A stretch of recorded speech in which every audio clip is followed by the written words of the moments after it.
Okay, day 4 of 10 kick flips, 5 switch flips, and 1 tray flip. I took a break yesterday. I really needed it. I didn't have time to skate anyways. I've been reading all you guys' comments, and I hear a lot of different tips and tricks. I've watched some tray flip tutorials trying to figure this out. The thing is, I know how to do it. I remember, and I used to have this trick great. I'm just trying to get it back again, and it's just hard. I don't know. It's just, this trick is just not happening the way you used to have it. Like, I'll show you guys a clip right now of me doing a tray flip back in the day. Insert clip here.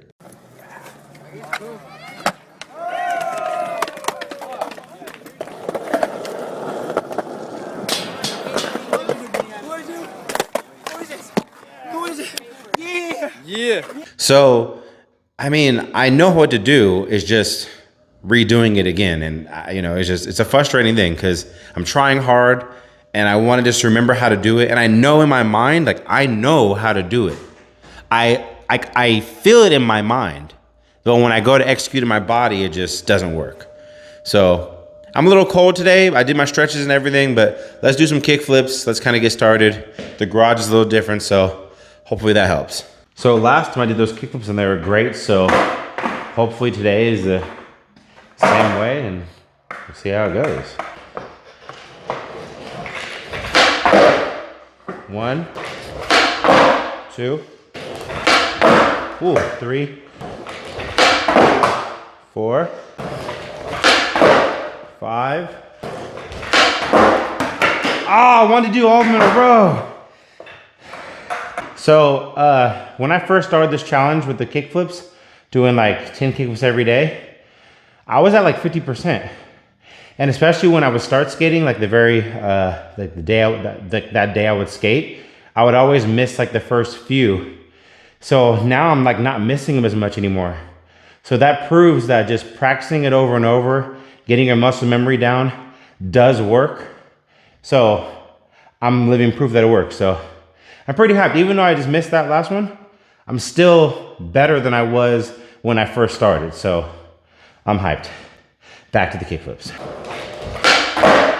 6, 7, 8, 9. Woo! Oh, what the? Oh my gosh, what was that? 10. All right, let's see how switch flips work today. Hopefully they go.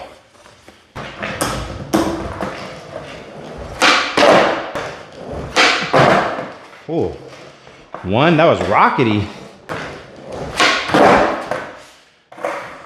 All right, sweater's coming off.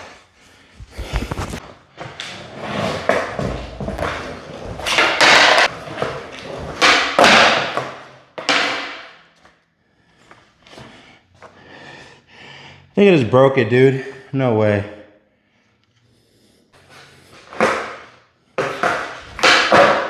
I think I broke it. Maybe not.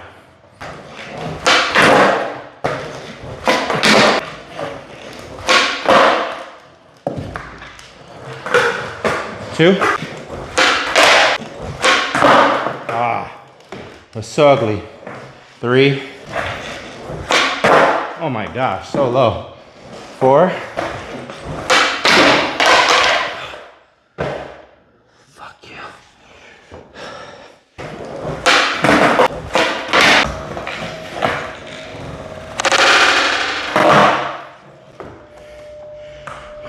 5. All right, guys, I don't know how many tries that was, but I'm starting to notice that when I'm doing switch flips, I have to think about like switch flipping and leaning forward, because I notice that sometimes I'll lean back and they'll go way rockety up, like they spin up in the air.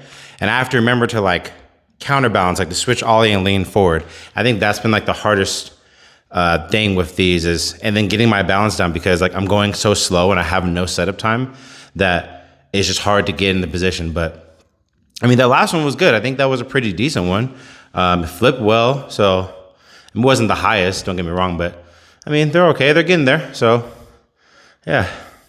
So tray flips. So I watched a lot of videos and people were saying like pop in to see how it flicks and stuff and see where it goes and all these things. I kind of learned something last time I was skating, but it's still uncomfortable to do. So I'm gonna do like a few. These aren't really these aren't really attempts. I'm just gonna try to pop the board and see how the kickflip part of it goes. So, but these aren't part of the tries.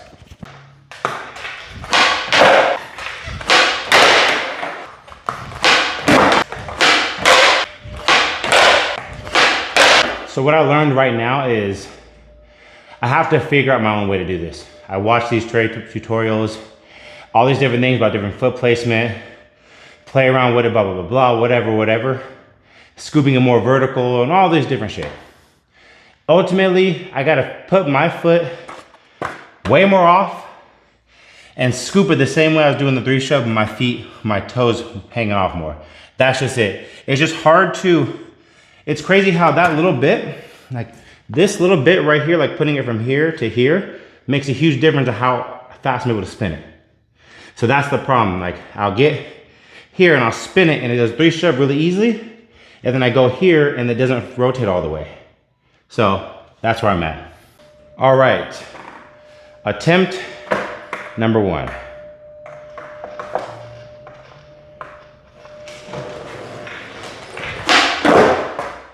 Whoa! You saw that? That was a really good first try.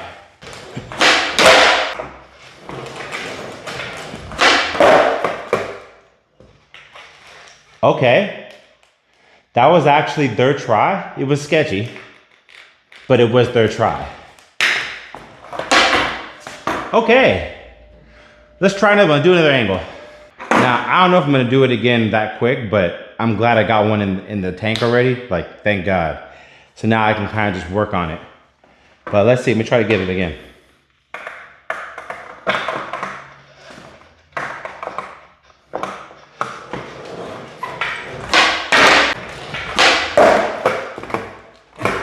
So sketchy. What the fuck?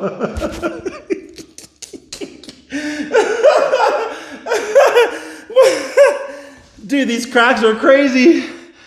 Oh. Let's do it again. Oh my gosh.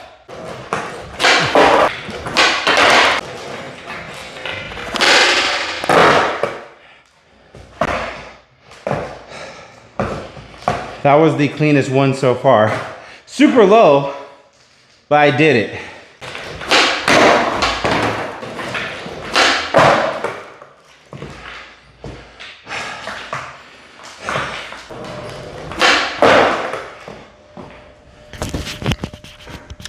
All right, guys, so today was a success. And one thing I learned about doing Treflips that I was not doing in the beginning at all, and I see why it took me so long to figure this out. So you kind of have to, how do I say this?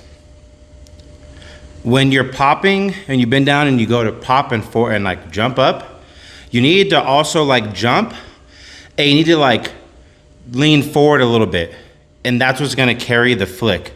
Because the moment that I started like, when I'd pop and spring and do the scoop, when I lean forward, almost like I want to do like a front foot catch slightly, like in the very beginning, it would spin around and flip a lot more. And I noticed the second thing was that I needed a little bit more time to set up, because I noticed at times I took a little longer to get close to the crack and set up. I would get closer or land on it. And those are the biggest things, because like I was rushing my flip because I was going towards the crack and I was trying to time it to where I lined up with the camera. And I noticed that if I just waited a little bit longer and set up a little bit more, get a little more comfortable, a little more in the little spot where I need to be, it worked out a lot better. But I'm still have muscle memory issues. Like I'm still trying to like remember how to do it. Oh, my knee brace fell down. I'm still remembering how to do it. And like watching old videos of mine and seeing the way I did it reminded me like something started to click on how to do it. So it's getting there, guys, it's getting there. This everyday practice is gonna start paying off sooner or later.